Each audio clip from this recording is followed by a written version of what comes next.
Hi there, welcome to My First Quilt. I'm Sarah and today I'm going to show you how to create a very cute little block with a lot of variation options called a sailboat block. Very simple piecing, and there are a lot of different ways you can put it together to create some really fun, cute little sailboats. You don't have to have all the sails looking the same way or even the same style to put together in one quilt and make a really cute, sweet little quilt. So the first step is to create the bottom of what will be the boat. So here I have my yellow fabric, which is going to be, like I said, the bottom of the boat. And then we have to place two squares on the sides that will basically become the water that the bottom of the boat is sitting in. Now this is a stitch and flip method. So we're literally going to sew a straight line from corner to corner across the square. Now I think it's easiest if you mark your squares, and there's also a cool little feature on the machine that I'll show you that helps with that. Now a lot of times sewers tend to be a little thrifty, and when we're creating a stitch and flip block like this, we're going to, like I said, sew from corner to corner, and then you're going to cut off the excess at about 1/4 of an inch seam allowance. Now you've got two extra triangles that you end up throwing in the trash or throwing in your scrap bag. So as we're sewing this, we're going to sew a second little smaller set of triangles that will create a little half square triangle unit. And then when we cut it apart, we'll have two sewn pieces. So we're not going to use those, but hey, we might as well not waste them. So I'll show you how to do that.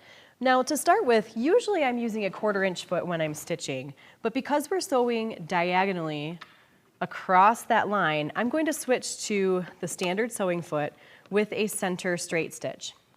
The other thing that I want to turn on that's going to help me to sew on that line really easily is called the needle guide beam. It's a really neat feature on the Baby Lock sewing machines, and when I turn that on, it illuminates a guide beam right across the line that I'm going to sew on, and that helps me to make sure that I'm sewing really straight.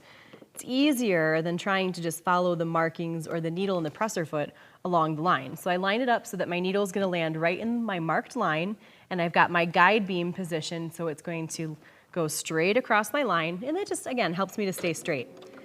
I love any little tip or gadget or tool, anything I can use to help me be a better sewer, especially since I'm usually in a hurry, and sometimes when we're in a hurry we don't sew as precisely, right? So I've sewn the first marked line, so I'm cutting my thread, and now I'm simply going to move over and sew that second marked line.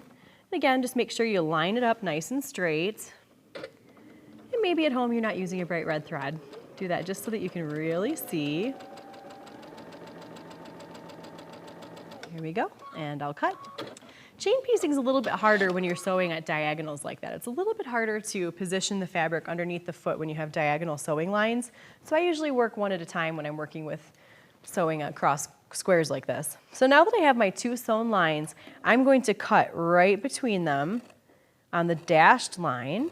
That'll give me 1/4 of an inch seam allowance on both of my triangles. You can use a rotary cutter and a ruler if you prefer, or this is good, like TV watching project where you're just cutting your lines. And then when you press this open, here is the bottom of our little sailboat. I'm going to give that a nice finger press. And then here is my second little half square triangle unit. So it's like a little mini, and you could save that for another project or a little mini project, better than just throwing it in your scrap bin or in the trash.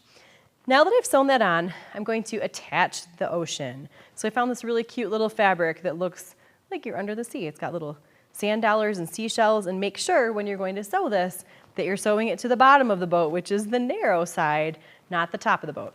So again, we'll take this to the machine, and now we're back to using a 1/4 inch seam.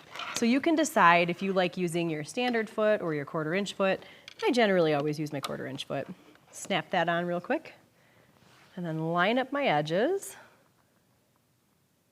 If you are not as comfortable with just sewing two pieces together like this, you always have the option of using Wonder Clips, those little mini clips that hold your fabrics together, or you can use pins too. Just make sure that if you're using pins, that you're taking them out before your needle hits them.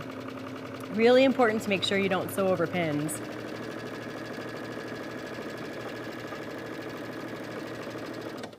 And there we go. So a quick, easy block to put together.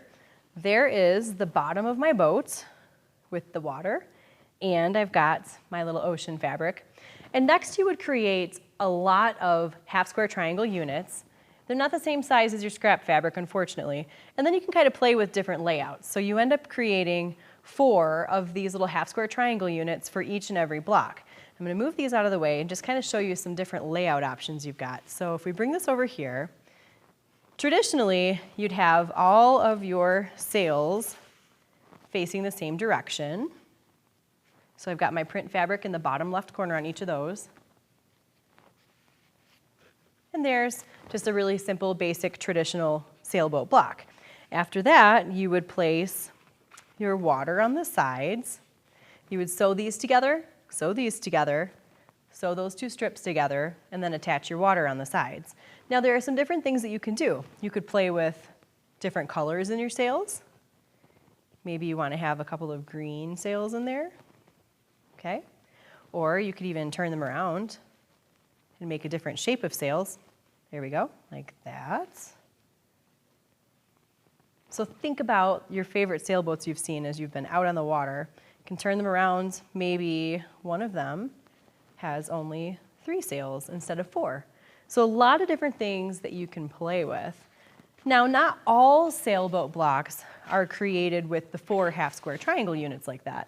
Sometimes you're going to use one larger half-square triangle unit just to create one bigger sail on your sailboat. Here's another variation of that, just with a different color.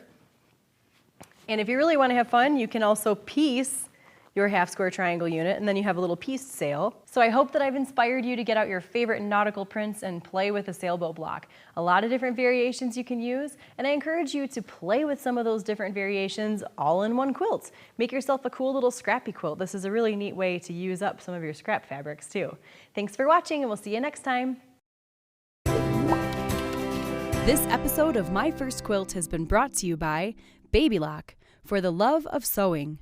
OmniGrid, providing quilters with specialty rulers and accessories for over 30 years. Furniture provided by Koala, fine sewing furniture custom built for you.